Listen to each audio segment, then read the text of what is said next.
Okay, we are live. Hi, my name is Greg Witt. I'm the Chief Adventure Officer and founder of Alpenwild, and I'm joined today by Isabelle Johnson. Isabelle is our lead guide in the Italian Alps and the Dolomites specifically, and we're here today to talk about a wonderful, exciting new tour we have, the Italian Lakes Discovery. And it's based around Lake Garda and Lake Como in the Italian Alps. Right now, I'm broadcasting from Switzerland in the Swiss Alps, and Isabelle is in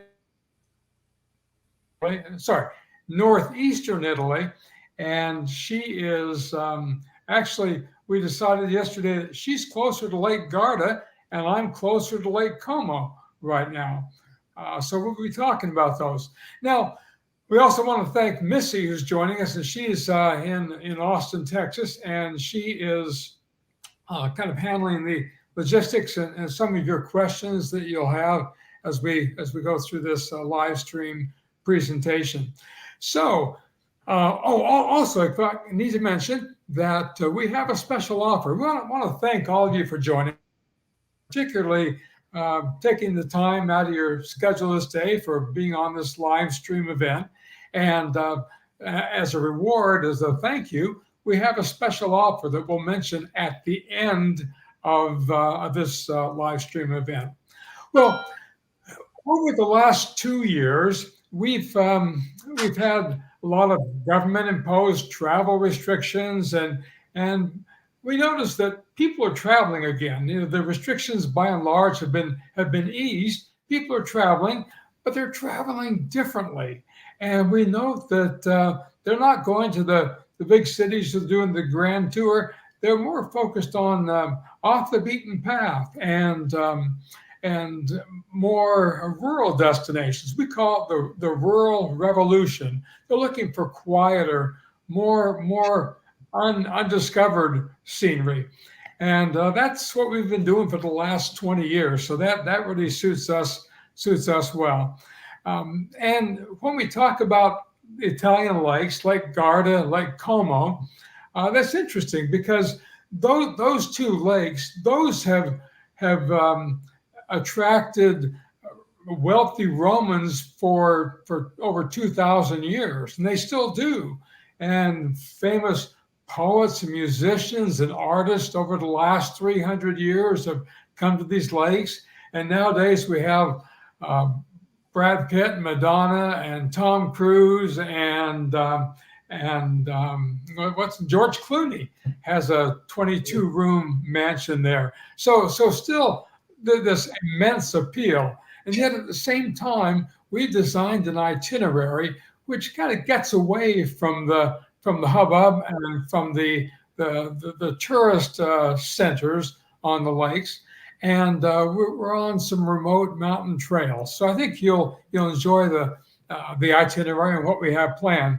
With our itinerary, and I'll ask Isabelle this: are we able to escape the tourist crowds that are on the lakeshore? Yes, absolutely. Our trails are both quite close to the lakeside, going through some quiet villages of the sort that not all that many tourists really get to, and also up high into the hills and really on the edge of the mountains. And we'd certainly see some other people on our trails, but I'd never describe them as crowded. A lot of the time we're actually more or less on our own on the trails. I think we've lost Greg for a moment there.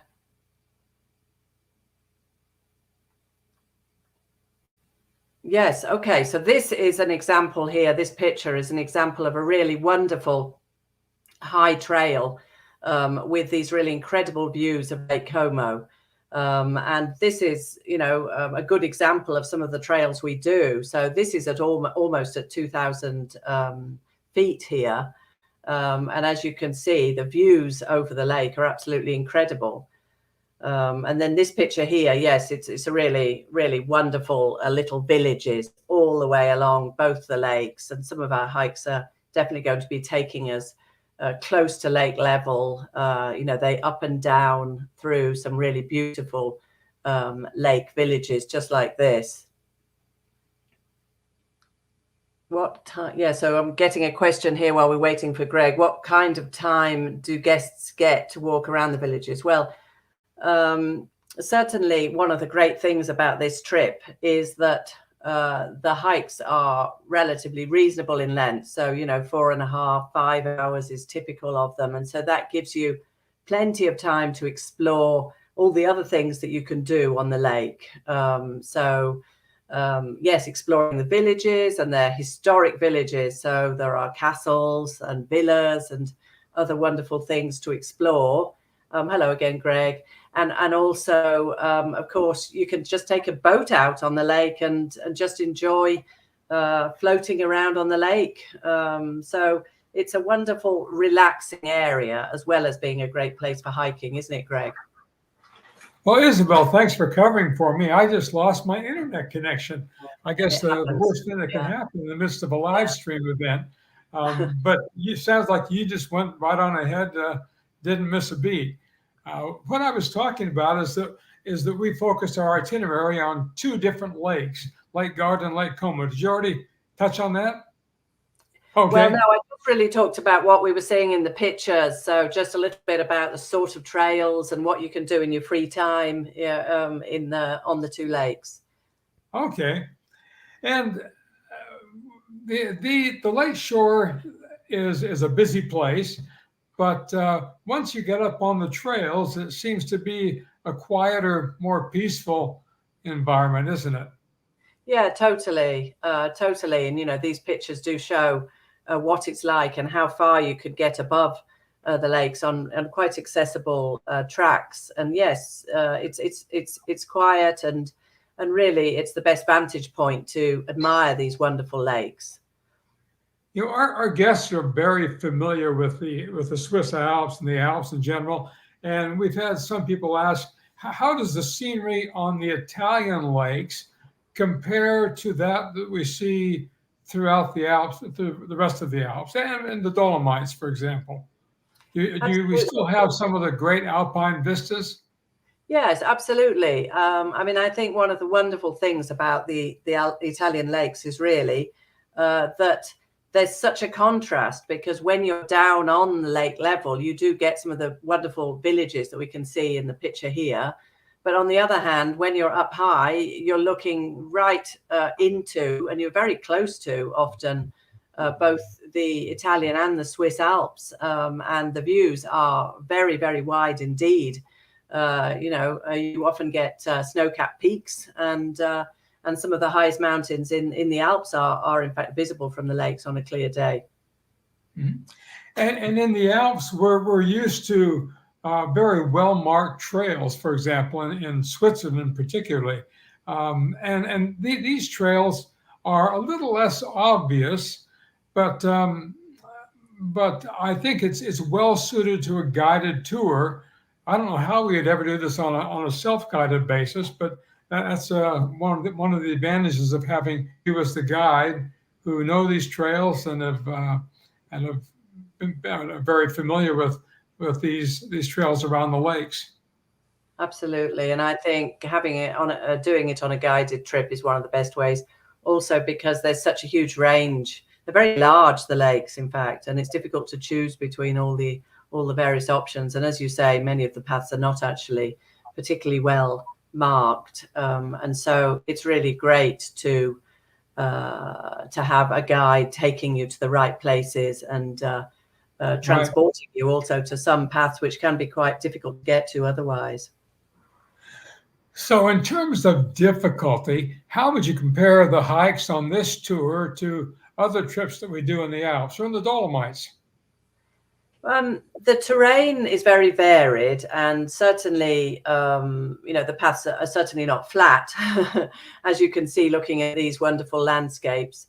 But our hikes are in general shorter than the hikes we do, certainly in the Dolomites, and the gradients are definitely much more accessible.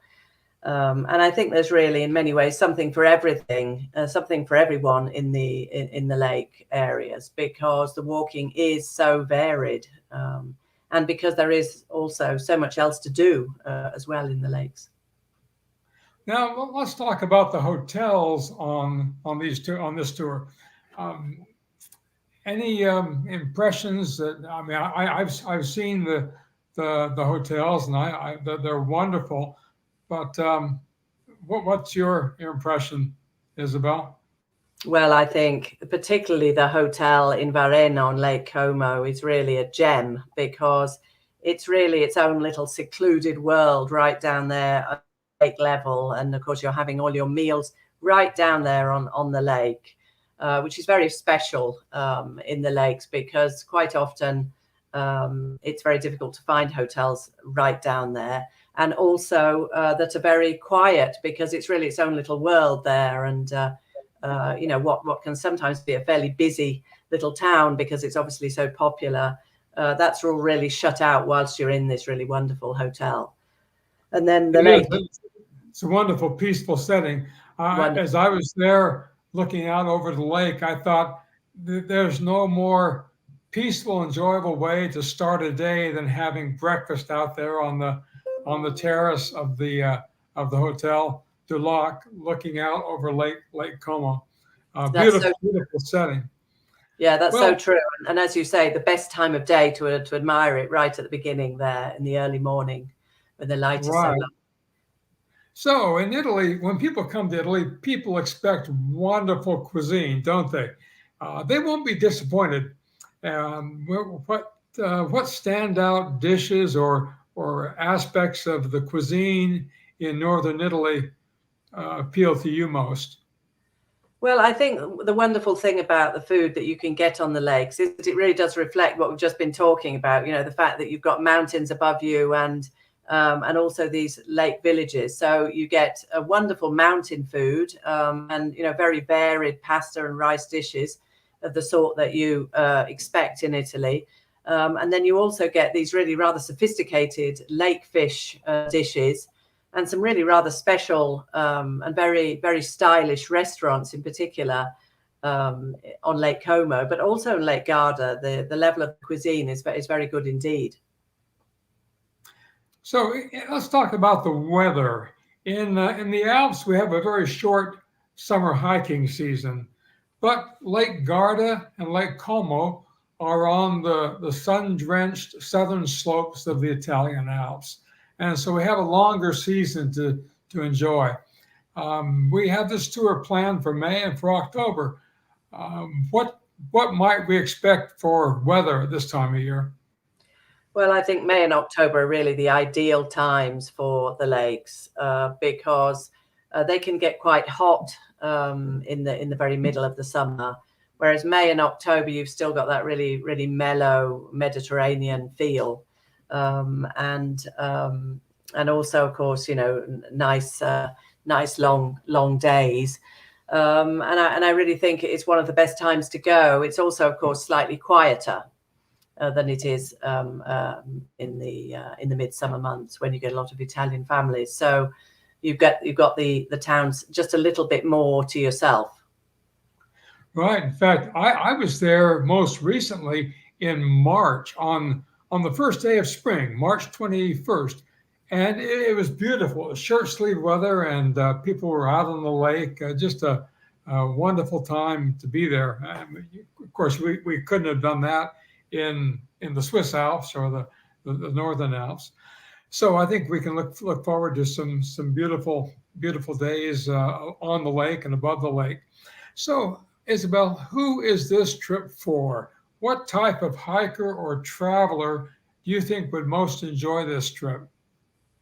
Well, I really think that that it's for everybody, in the sense that obviously, you know, you need to be used to hiking 4 or 5 hours a day, but we're never going to be in a hurry on any of our hikes, and the terrain is very varied indeed. So there's a great range of hikes. And also, if anyone does have any doubts about their even wanting to walk every single day, or thinks that it would be necessary sometimes to take half a day off or a day off, then remember that you're right in the lake villages on this trip, and so it's very easy just to have a day exploring, or taking a boat even on your own to another village. It really does offer something for everybody, I think, both of the lakes. We had a question, and I'll address it right now. Someone's asked about how well do the restaurants there and the hotels, how well do they accommodate vegetarian and other dietary preferences? And my experience is that they do it extremely well. In fact, throughout Europe, you find that is handled well by any particular experience in the Dolomites or in the Italian lakes? Yes, I mean, I'm vegetarian, and certainly I never have any problem. Okay. I mean, most pasta and rice dishes, for example, are suitable for both vegetarians and vegans in general. So there's always something for both vegetarians and vegans. And yes, these are areas with sophisticated cuisine, and so they've always got an eye to all the various dietary preferences. And so, yes, I wouldn't expect there to be any problem at all on the lakes trip for either vegetarians or vegans. Okay, so you'd be able to guide us through that. Totally. Well, wonderful. Isabelle, thank you so much for joining us and giving us your insights. And I think you're as excited about this tour as I am. Now, I mentioned we have a special offer, and that is we don't do this very often, almost never. We are offering a $100 per person discount for participants on this live stream event specifically. And this is only available now and through July 2nd, which is this coming Saturday. That way you can make your vacation plans and then have Sunday and the July 4th holiday off, knowing that your plans are taken care of. So we'll put that out, and hope you'll go on the website. You'll find the link on our homepage under Global Walks, Tours Beyond the Alps. And for that special offer, use the promo code, and it's here on the screen, use COMO, C-O-M-O, for 2022 and 2023 dates. Well, again, thanks so much, all you participants, for joining us, and Isabelle and Missy for your help behind the scenes here. Look forward to seeing you in the Alps. We have an exciting summer season just ahead of us, starting right now, and as well as fall tours in Britain and in the Italian lakes. So for now, this is Greg Witt with Alpenwild signing off. Take care. Thank you. Bye. Bye, everyone.